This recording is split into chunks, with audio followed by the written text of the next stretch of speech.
Eh ben bonjour Eric Dimeco. Bonjour. Et merci beaucoup. Merci de me recevoir, c'est très sympa. Tarpamien. On va parler dans un premier temps un petit peu d'Osiris. Vous êtes en concert le 19 novembre à l'Espace Julien.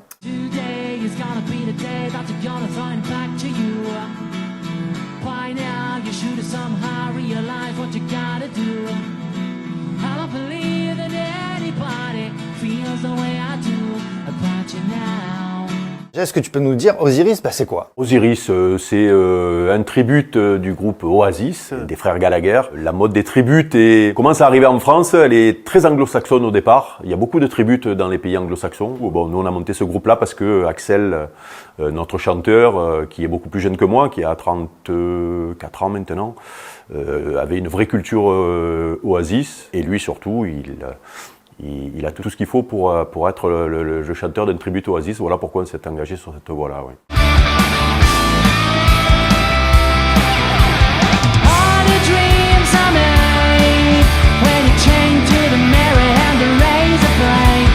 Toi, tu es le bassiste. Bassiste, ouais. Ça fait combien de temps d'ailleurs que vous jouez ensemble? Waouh, nous on a commencé dans une première formule en 2019. On avait prévu notre premier concert en avril 2020. Du coup, on a été obligé de repousser un petit peu tout ça un petit peu plus tard. Et en réalité, on est calé depuis 2021 finalement parce qu'il a fallu bien répéter, se faire une setlist de 1h30, être au point pour pouvoir monter sur scène. Et depuis ce moment-là, ça s'est un petit peu enchaîné assez rapidement, quoi, puisque on a fait des concerts intéressants. Première partie de Maé à la foire de Marseille où il y avait 5000 personnes. Et puis surtout, on a eu la chance d'être sélectionné pour The Voice 2022. J'ai une question là-dessus, ouais. Parce qu'en réalité, on faisait un moment, d'après ce que on m'a expliqué à ce moment-là, que The Voice voulait ouvrir les sélections à des groupes. Et le casteur de The Voice, quand il est passé dans la région pour faire son casting, a entendu parler de nous, est allé voir sur Instagram ce qu'on faisait. Et Dixit, le casteur, Bruno Berberes, qui est très connu dans le milieu, il voulait un groupe de papis rockers. Je sais pas comment on doit le prendre, mais bon, c'est la réalité puisque je suis papy, donc c'est comme ça. Et voilà, donc on a passé plusieurs sélections, d'abord en visio et ensuite sur place avec tous les jeunes talents qui essaient de percer. C'était rigolo d'ailleurs de voir ça parce que c'est un milieu que je connaissais pas. Et on a eu la chance d'être sélectionné pour passer devant les fauteuils.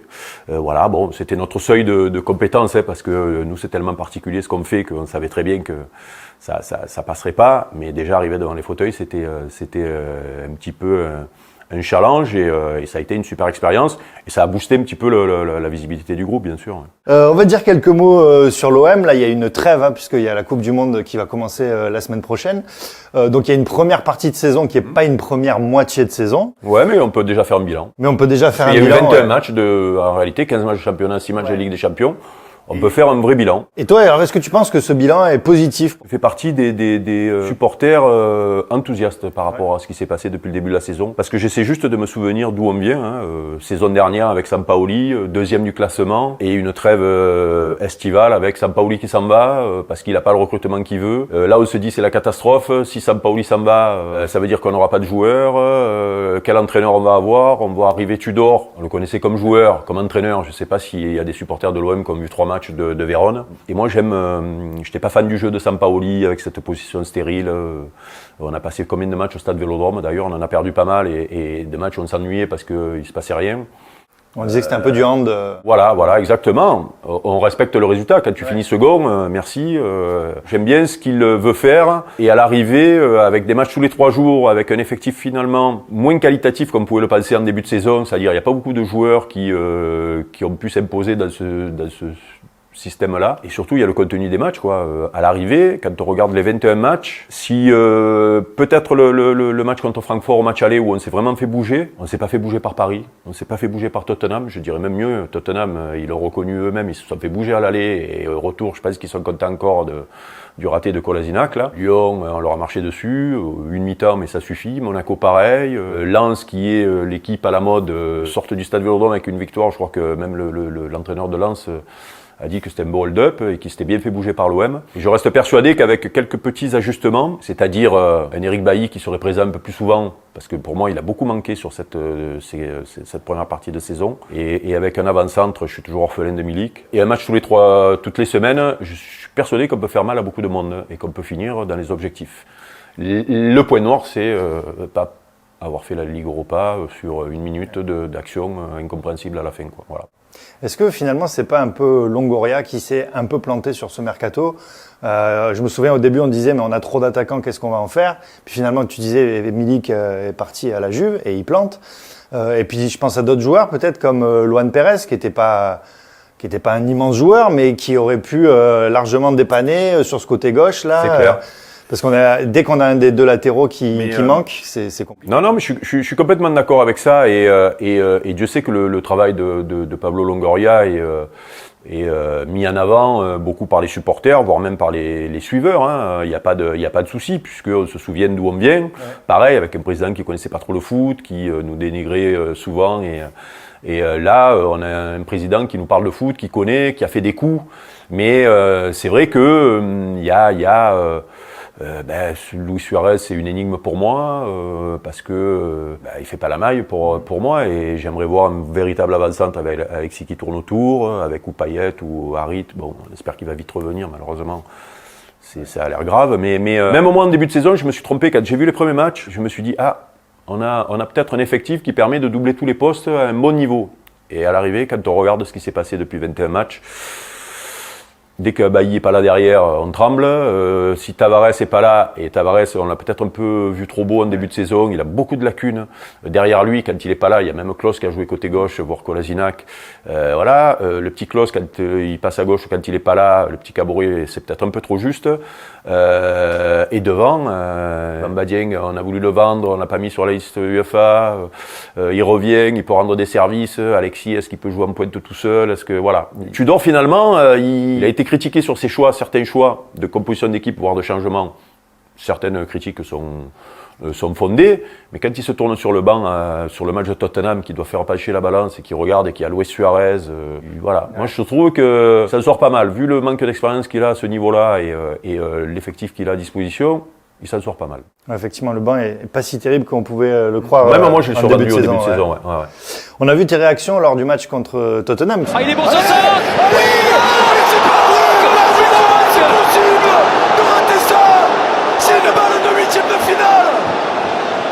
Il n'a pas le droit.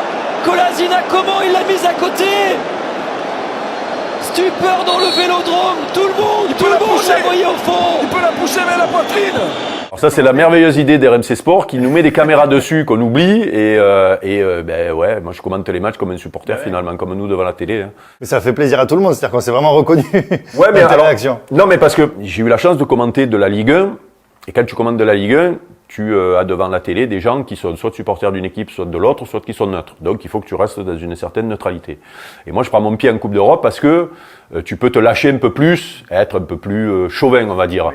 C'est particulier, il y a des gens qui comprennent pas ça, mais quand tu écoutes un commentateur anglais qui commente une équipe anglaise en Coupe d'Europe, il est chauvin, un espagnol il est chauvin, un italien encore plus, il est encore plus chauvin. Nous ça peut choquer quand on est chauvin. Quand je commente l'OM, ça va au-delà du chauvinisme parce que j'ai un peu et puis en plus je sais que quand ça tourne mal, je vais me faire chambrer le lendemain à la radio, et donc je souffre doublement, et donc j'ai envie doublement qu'ils réussissent. Et là, sur ce match contre Tottenham, quand je vois la première mi-temps qu'on fait, où on leur marche dessus, et où je sens que la qualification en Ligue des Champions est possible, et que ça va être merveilleux pour nous tous, pour les supporters, mais même pour moi au niveau du boulot, commenter l'OM en 8e de finale, c'est le pied, quoi. Et voir que ça t'échappe par un mauvais début de deuxième mi-temps, et surtout sur une action qui peut te faire tourner le match, j'ai fait comme si j'étais devant ma télé avec mes potes, voilà. Là, il y a la Coupe du Monde qui va couper la saison en deux de manière un peu bizarre. Est-ce que tu penses que ça peut, changer le championnat, redistribuer les cartes, que finalement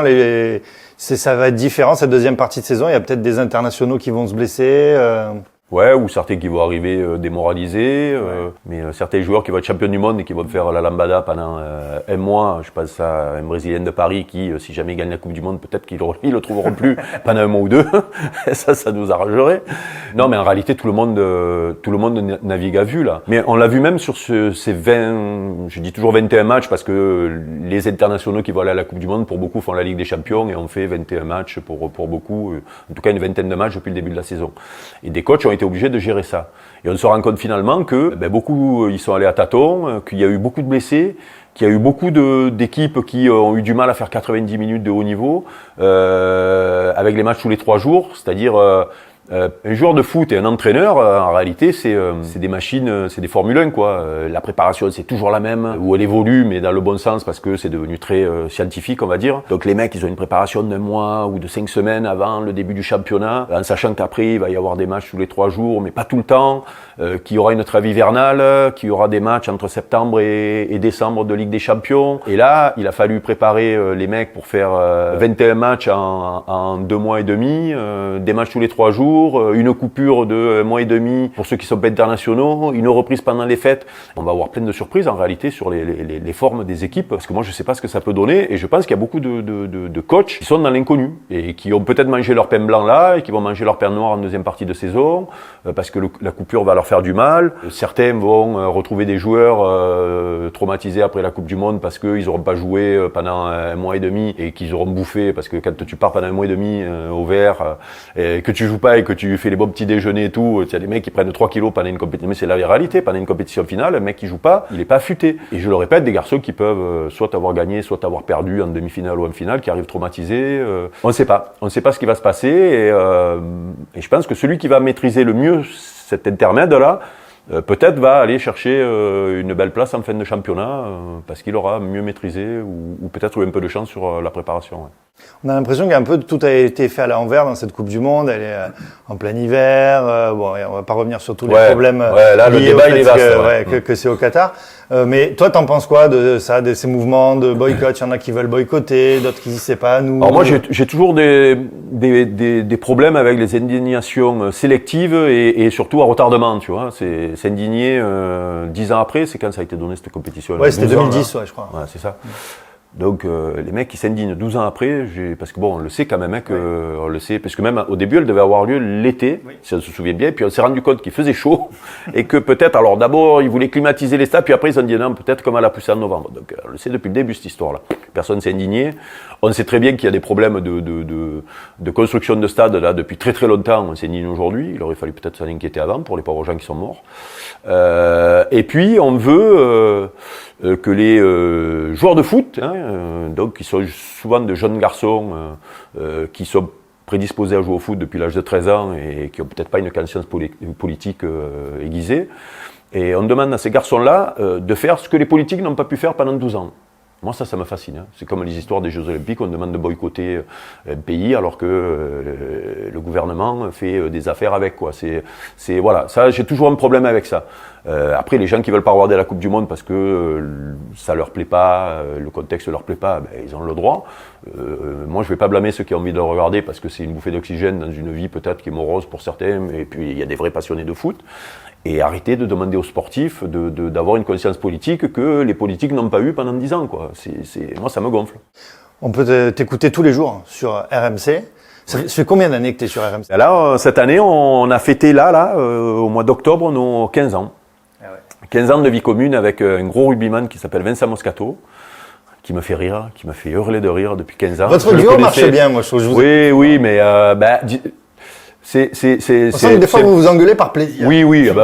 Hier, ça faisait. Moi, j'étais une semaine en vacances la semaine dernière. Je suis revenu hier, donc j'avais pas parlé. Et d'ailleurs, il a dit, lui, il a pas parlé pendant une semaine. Il va me faire la misère, et j'ai pris malin plaisir à être insupportable pour lui, a voulu me faire dégoupiller, et moi, j'ai pris malin plaisir à être insupportable. Mais oui, c'est chaud. On est entre 15h et 18h. Les gens sont, pour la plupart, au boulot, en voiture. Il y a beaucoup de commerciaux qui nous écoutent, ou de gens qui vont au boulot, qui sortent du boulot. On n'est pas là pour prendre la tête avec le 4-4-2, ou le 15 de France qui va jouer avec le système, machin et tout, les formules, là, de la NASA du rugby, là. C'est un vrai show. Vincent est un showman, puisque en plus il fait des one-man shows. Et nous, on veut parler de sport.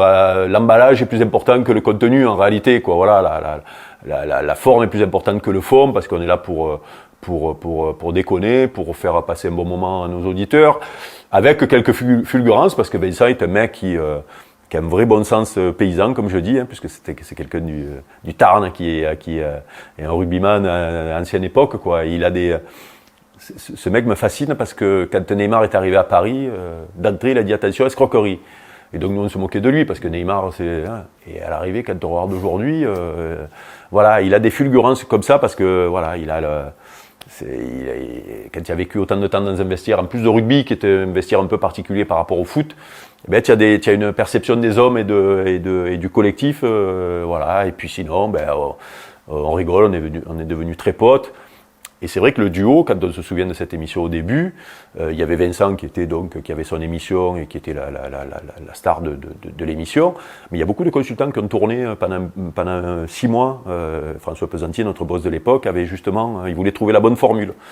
Et moi je connaissais un peu Vincent mais sans plus, et le duo a marché de suite, quoi. Et à l'arrivée on est resté que 4 autour de lui parce que il cherchait justement une équipe qui enfin moi le premier, quand j'écoute la radio, quand je regarde une émission et qu'il manque quelqu'un dans un tour de table, ça me voilà, on aime avoir nos petits repères, et donc nous on a su créer ça depuis le temps, ouais. Il y a quand même beaucoup de Marseillais qui reprochent à RMC, de manière générale, d'être pro-Paris ou anti-Marseillais, ou les deux. Il y a eu la fameuse affaire des dingos, là. Oui, c'était chez Jérôme Rotten, avec Jean-Louis Tour et Jérôme Rotten. Oui, voilà, c'est ça. C'est Jean-Louis Tour. Et bon, alors c'était quelque chose qui était pas censé être à l'antenne. Mais c'est vrai qu'il dit à Thauvin, tu te voyais pas voulu partir parce que tu voulais pas rester au milieu des dingos, quoi. Ouais, tu voulais pas élever ton enfant parce qu'il venait d'avoir un gamin, Flo, et tu veux pas avec les dingos. Mais j'avais réagi sur ça parce que c'est vrai qu'on s'est offusqué, et j'avais expliqué à mes copains, donc Jean-Louis Tour qui est parisien, Jérôme Rotten qui est parisien, je leur avais dit mais vous n'avez pas le droit de critiquer Marseille. Nous on a le droit, parce que moi tous les matins quand je me lève, que je prends mon scooter, que je vais en ville, je rentre à la maison à midi, je me dis putain mais j'en ai marre de cette ville de dingo. Là je me suis disputé 3 fois ce matin en prenant mon scooter, j'en ai marre. Mais nous on a le droit, puisque on vit là, on est là et on parle de nous. Vous n'avez pas le droit, voilà. Donc c'est comme ça, c'est la vie. Et nous, si on dit que les Parisiens c'est des têtes de chiens et des machins et tout, ou je sais pas, un truc plus grave, on n'a pas le droit. Mais par contre les Parisiens, quand tu les écoutes parler de Paris, ils disent la même chose, voilà. Donc c'est comme ça, c'est l'histoire de la vie. On dit tout le temps qu'à Marseille, il y a que des dingos. Et on s'en vante. Et on se dit on est une ville de fada. C'est vrai qu'on n'aime pas trop l'entendre. Exactement. Mais c'est comme c'est le parallèle que j'avais pris ce soir-là de l'émission, c'est comme quand il y a un enfant, tu sais qu'il est insupportable, mais si ton voisin te dit que ton enfant est insupportable, tu vas emplâtrer ton voisin. Voilà. Par contre, toi, ton minot, tous les matins quand il se lève, tu as envie de lui enfiler une calotte. Il faut pas taper les enfants. C'est interdit maintenant.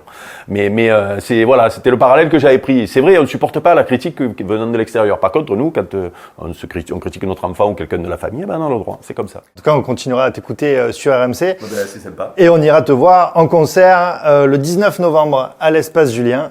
Et pour info, donc DJ Keops sera avec nous, donc le grand DJ d'IAM, Eric. Il fait la première partie. Le bifter.